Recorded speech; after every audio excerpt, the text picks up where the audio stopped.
What's up, guys? Mason the Brock Henderson here, and this is Leverage Redemption, Season 1, Episode 1, Too Many Rembrandts Job.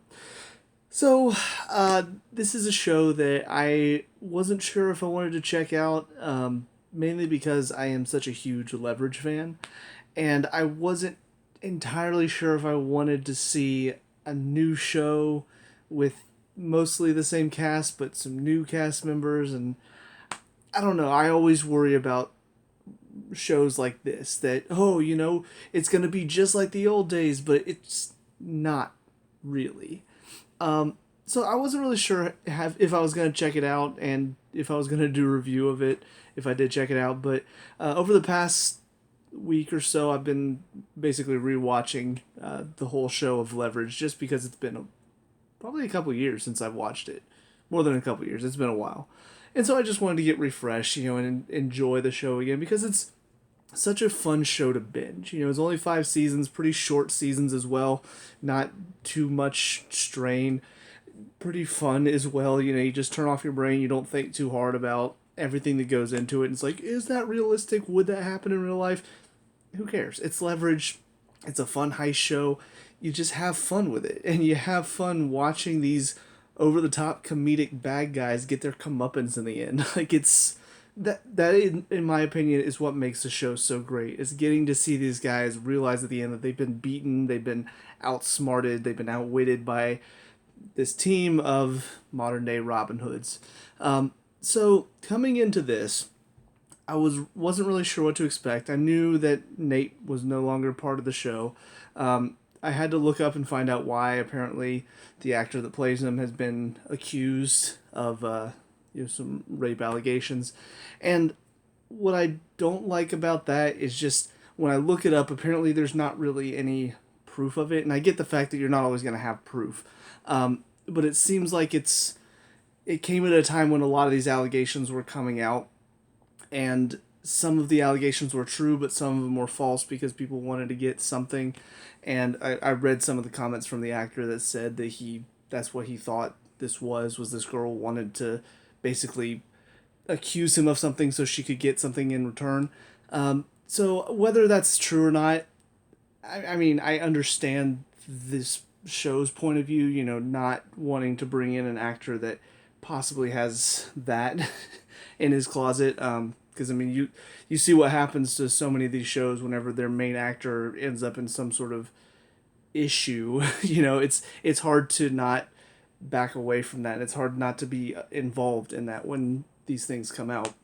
So whether it's true, whether it's not true, for me as a viewer, it is disappointing not to see Nate in the show, and it just comes down to, especially rewatching the show just recently, there's really a good team dynamic in the show, and it's something that they kept throughout all 5 seasons. There was that time when Sophie stepped away from the team for a bit, but even then they had Tara step in, and she was a good grifter.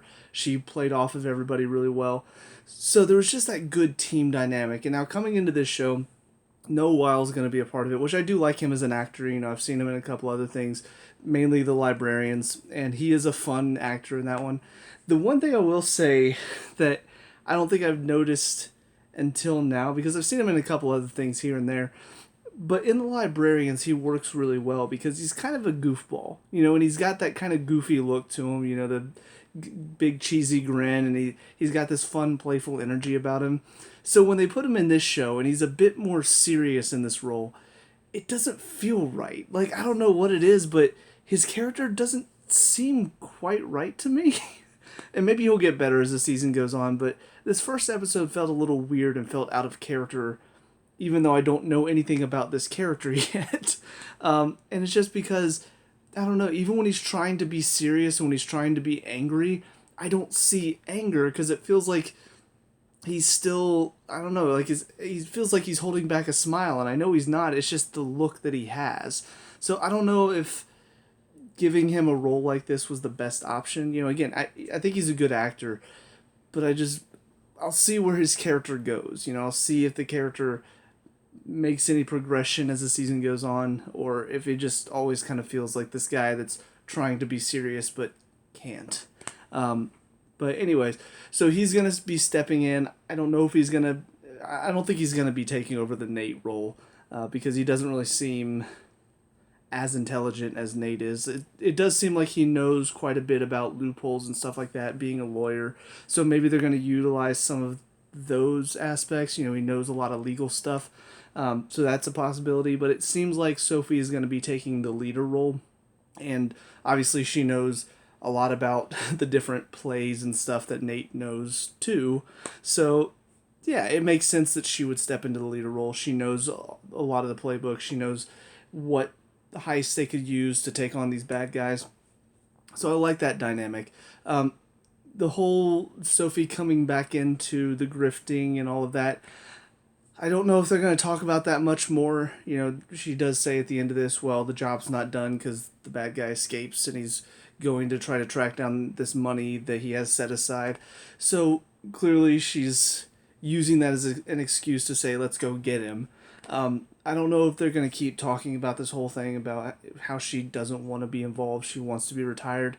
But because Nate is gone, it's kind of a dual thing. I understand she doesn't want to be reminded of this life because it reminds her of Nate. But also, without this part of her life, you could see, she was just in constant depression, and this gives her something to live for. And even though it does remind her of Nate, it also can bring back the good memories, and it can give her hope for the future. So I do wonder, because it's called Leverage Redemption, I do wonder what the redemption means. Does it mean redemption for this Harry guy because he's, redeeming himself? Hardison does talk to him at the end about redeeming himself. Or is it kind of a redemption for Sophie as well, kind of redeeming her out of this pit of despair that she finds herself in? And I know it's not redemption in that sense, doesn't make as much sense as what Harry's going through. But it will be interesting to see how they utilize Sophie as the season progresses. Will she constantly just feel like, I don't want to be a part of this? Will she just kind of feel like, what, this is something for me to be a part of, that it will honor Nate's memory now that he's gone? I don't know. It's going to be really interesting to see how they kind of utilize these characters together. But as far as the story of this episode goes, it is pretty interesting. It's nothing too crazy, nothing too out there. The heist itself is pretty simple. They try to con this guy into basically taking this Rembrandt that is a fake and being like, I saved this Rembrandt, and then turning it around on him. And then this group comes in that I assume is probably going to be a part of the main story as the season progresses. The RIZ, I believe they're called. And the woman in charge seems like she's going to be kind of an important character as well. I was hoping to see Sterling come back into the show just because he's also such a fun character. But it almost seems like this woman's going to be kind of the Sterling for this show.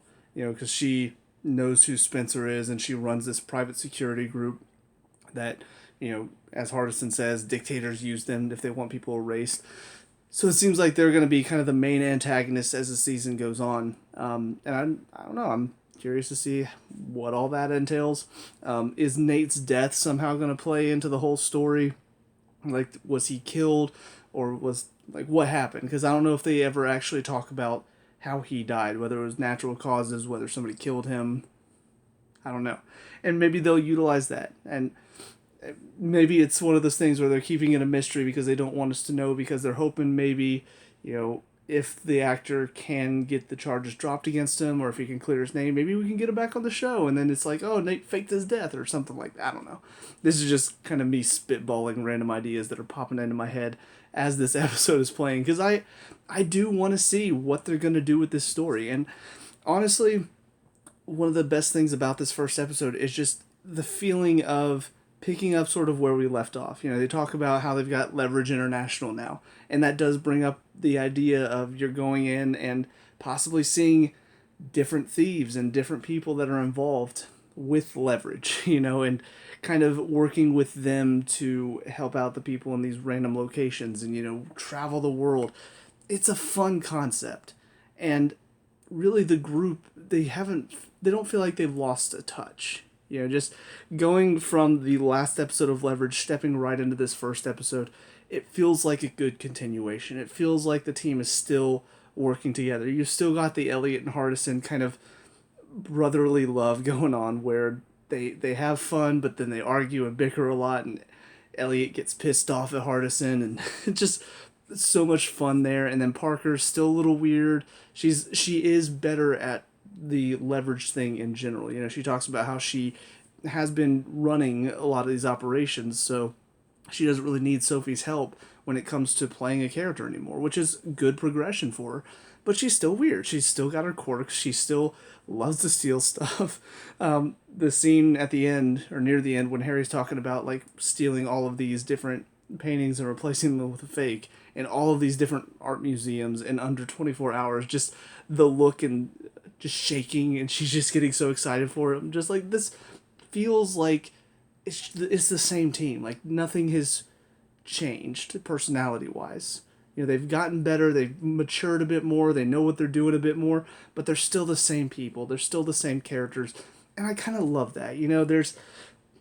There's something frustrating about whenever a sequel movie is made or a return to a series is made, and you do that, and for some reason whoever's in charge is thinking, you know what, let's change this.